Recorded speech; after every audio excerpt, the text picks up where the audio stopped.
Juda chiroyli chiqqan. Izlarimiz ham mana akkuratni sezilmas bo'lib turibdi.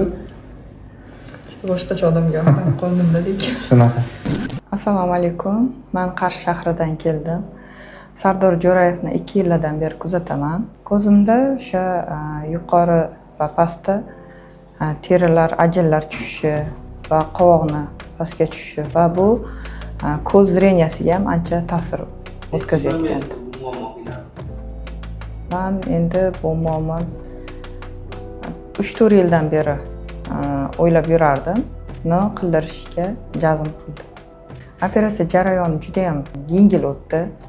Sardor Jo'rayev juda ham malakali mutaxassis ekanlar va hech qanaqa og'riqsiz, juda ham qulay bo'ldi va aytgan vaqtlarida boshlab, aytgan vaqtlarida tugatdilar. Har bir ayolda orzusi bo'lsa kerak, go'zal va chiroyli va yosh ko'rinish. Bundan avval 2 yil avval o'zimni opachamni operatsiya qilganlar, ularning tavsiyalari bilan keldim va juda ham mamnunman. Jo'rayev Sardorga katta rahmat va boshqa ayollarimizga ham tavsiya qilib qolaman.